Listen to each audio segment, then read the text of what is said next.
हे प्रभु रक्षा कीजिए, रक्षा करिए। उस पिशाच ने मेरे चारों शिष्यों को भी पिशाच बना दिया। उनकी मुक्ति कराइए प्राणेश्वर।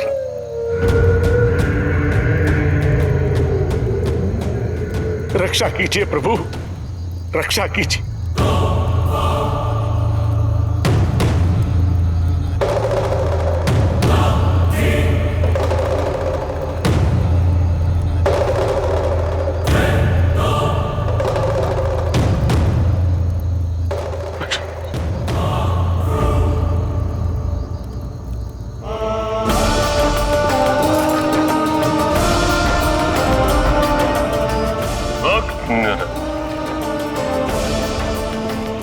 तुम्हें तो इस पिशाच मोचन का निमित्त बनना था।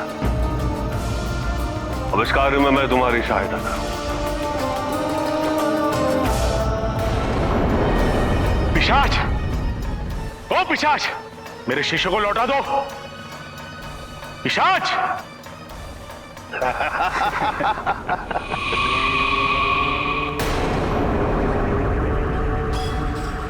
आओ गुरुदेव आओ। आपके शिष्य भी आपको पिशाच समाज में लाने के लिए व्याकुल हैं।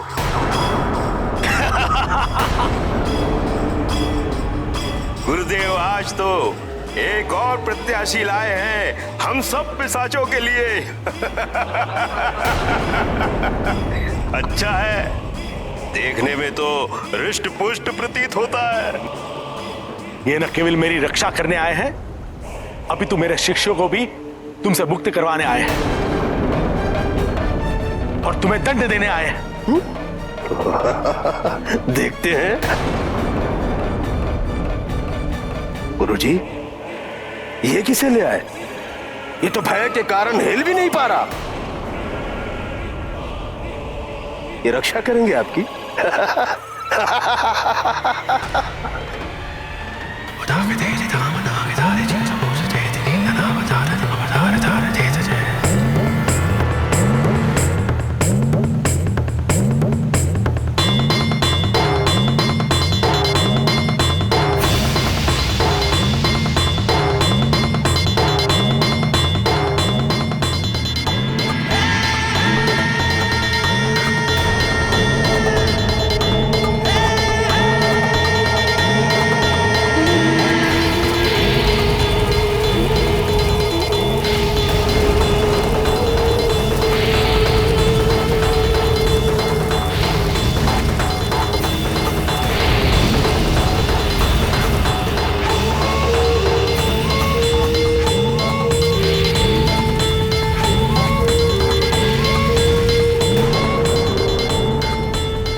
कपाली, भस्म कर दीजिए इन्हें, इन सबको।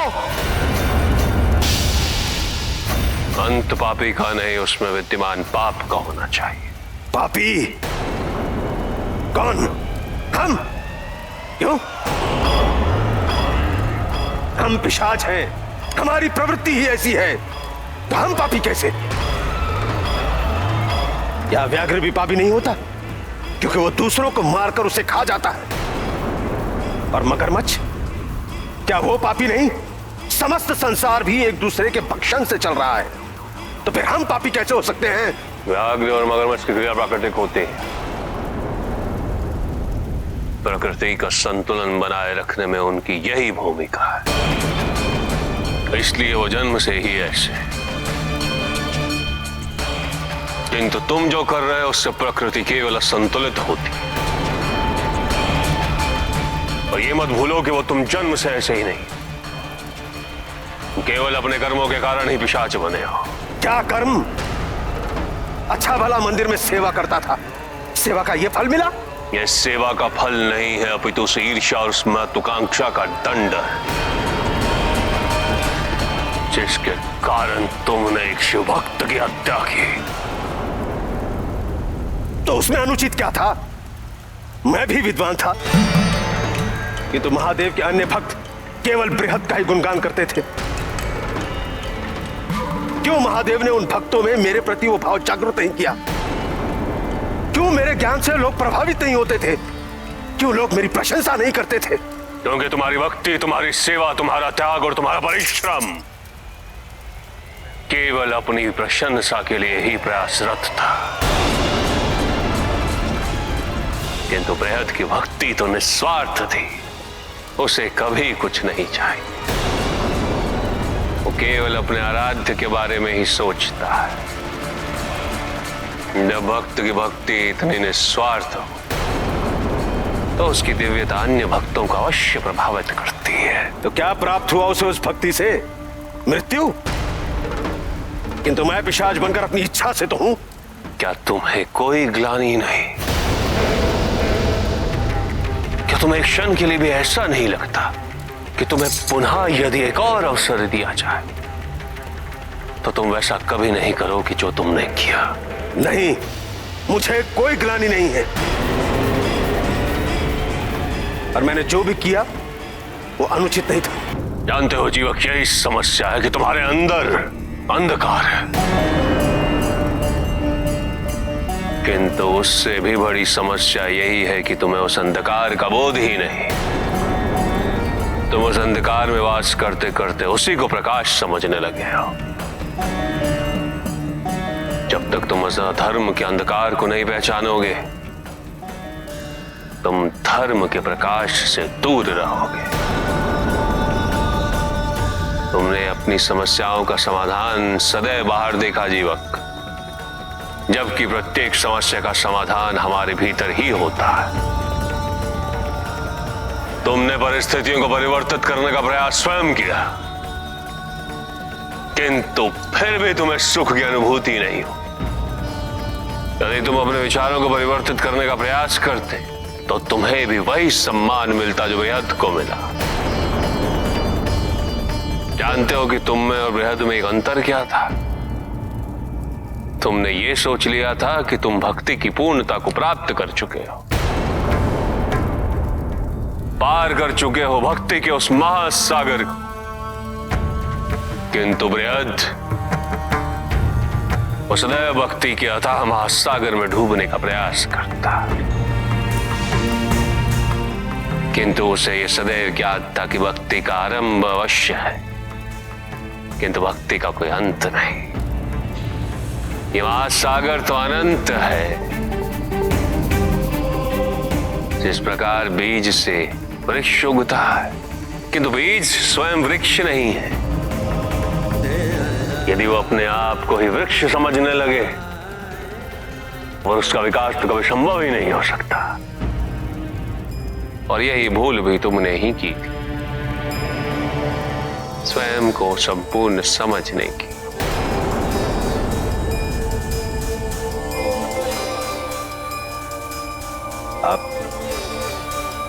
आप कौन हैं? नहीं, आप कोई साधारण व्यक्ति नहीं है।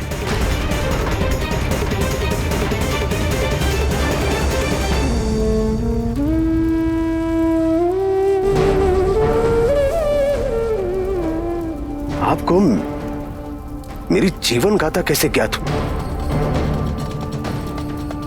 मेरे मन में जो भाव उत्पन्न हुए थे उसका ज्ञात आपको कैसे हुआ?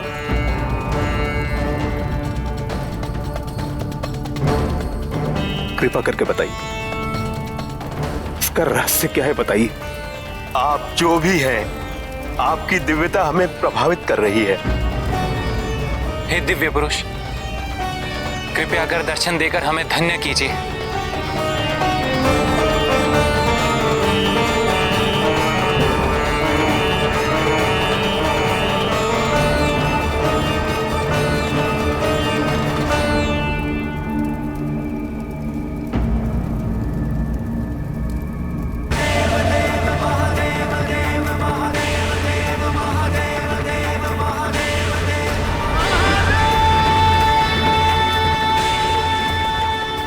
प्रभु, मैं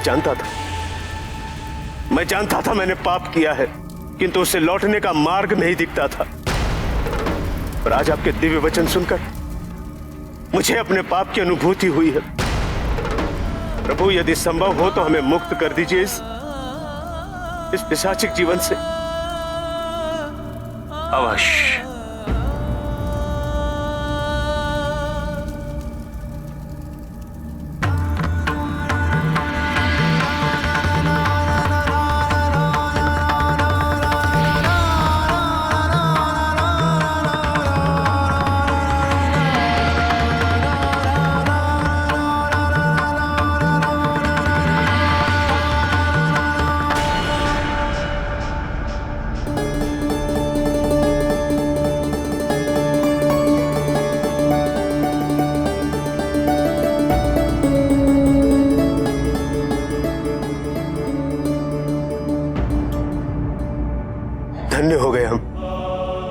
धन्य हो गए प्रभु, धन्य हो गए।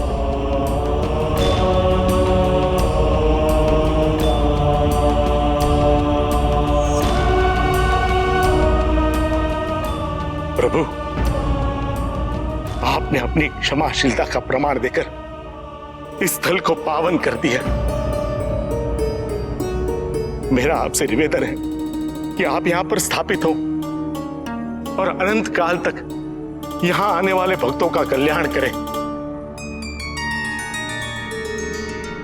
देव देव महादेव शिवा, देव देव महादेव शिवा, देव देव महादेव शिवा। मेरा ये विग्रह पिशाच मोचनेश्वर महादेव के नाम से प्रसिद्ध होगा।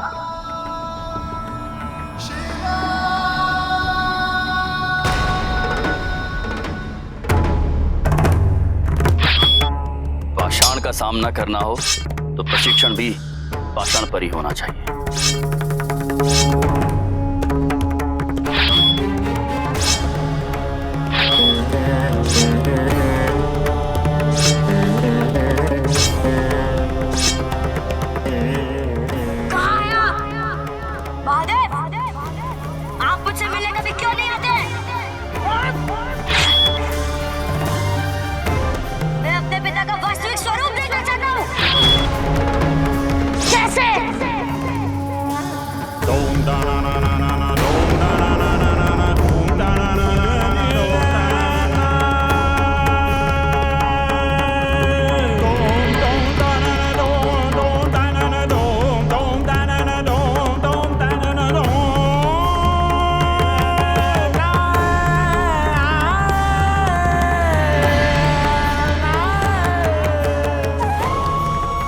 ये कौन है?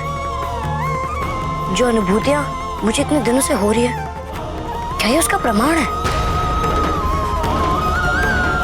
खड़क से एक मूर्ति, ये कैसे संभव है? और यदि संभव है भी तो उसका तात्पर्य क्या है? पुत्र,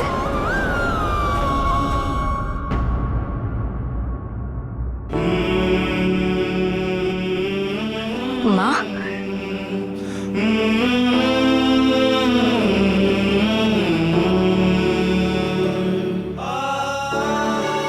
माँ, आपको मेरी व्याकुलता की अनुभूति हो ही जाती है ना? क्योंकि जब भी मेरा मन अशांत होता है, आप तुरंत प्रकट हो जाती हैं। हम जानते थे कि इस मूर्ति को देखकर तुम्हारा मन कई प्रश्नों से भर जाएगा। तुम जिसे खोज रहे हो, ये उसी का पहला सार्थक परिणाम है।